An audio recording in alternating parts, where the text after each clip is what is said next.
Take it, lad. You need it more than I do. Commander George Rents was a chaplain aboard USS Houston, a cruiser sunk during a fierce naval battle with superior Japanese forces in the dark days of 1942.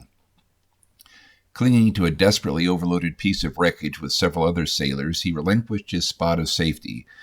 Giving his life jacket to a young seaman with those words, he pushed away, treading water for a while before his strength gave out and he sank below the waves, joining 800 other men from Houston who perished that day. He was awarded the Navy Cross for his action, the only chaplain so honored during World War II. Please God that he has received a far greater reward. Rentz's words became one of a handful of famous naval sayings which, along with better-known phrases like, "Don't give up the ship," or "I have not yet begun to fight," my Naval Academy classmates and I were ordered to commit to memory over 45 years ago. It's funny how those words stick with you. Thinking about it now, those three phrases, which I shouted with gusto as a sweating frightened midshipman in fourth class whenever prompted by an upperclassman, can apply to us Catholics of a traditional Orthodox bent during these troubling and apocalyptic times for our church.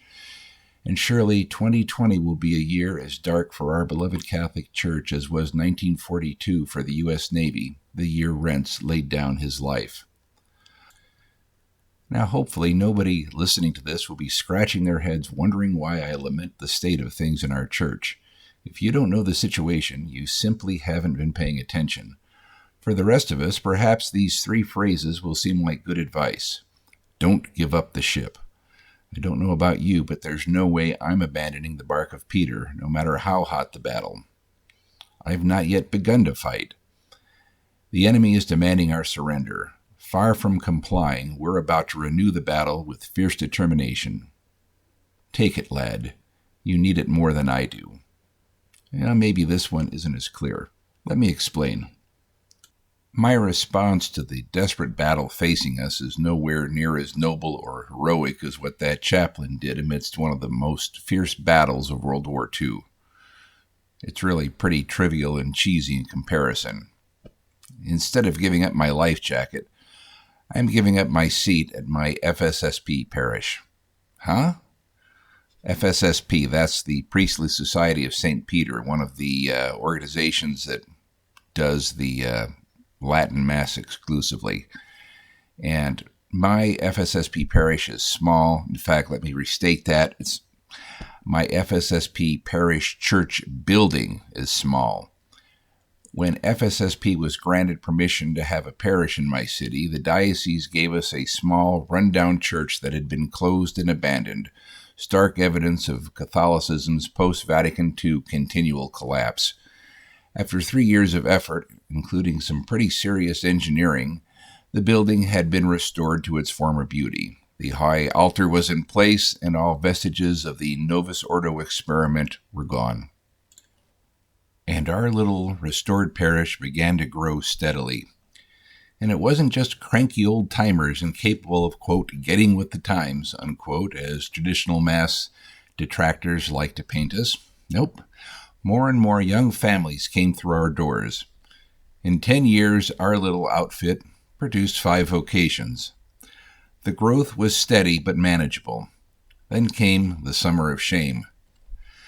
When it became evident how rampant the scandals, how deep the rot, how modernist the hierarchy, and how big the mess confronting our Catholic faith, attendance at my little parish exploded.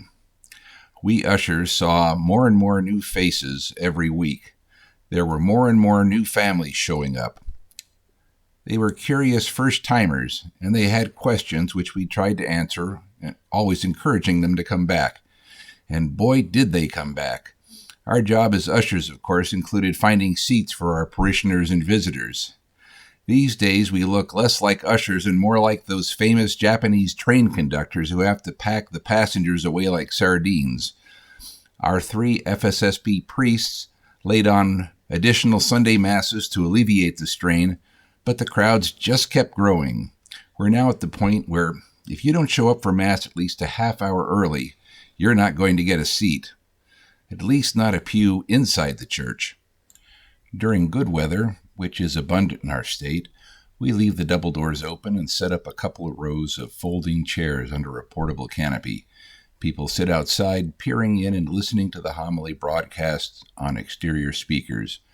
During the parts of the Mass where you're supposed to kneel, they kneel uncomplainingly right there on the concrete sidewalk.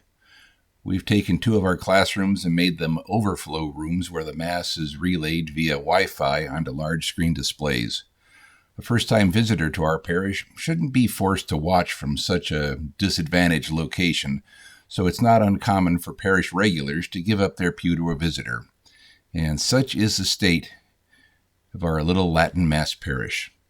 The good news is that we are not the only place in our city where the Mass is offered in the extraordinary form. 2 parishes, much larger than ours, have brave priests who offer the Latin Mass at least once a week, offering their parishioners the opportunity to attend the extraordinary form in addition to their regular Novus Ordo Masses. I say these priests are brave for 2 reasons.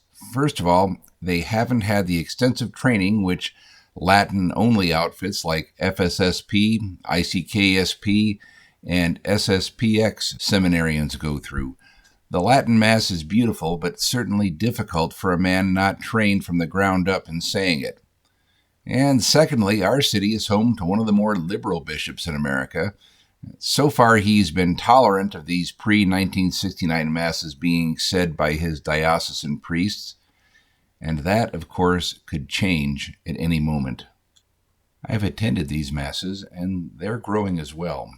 They're both said in very large churches, so there's still plenty of room.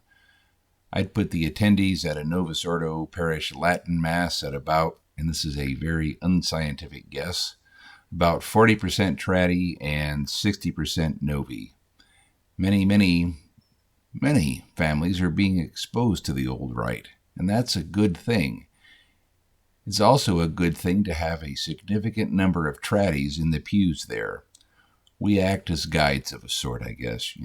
You know, you're a Novi newbie, and you're struggling to keep up. When that happens, it's helpful to keep an eye on the people wearing mantillas and sporting those massive black missals.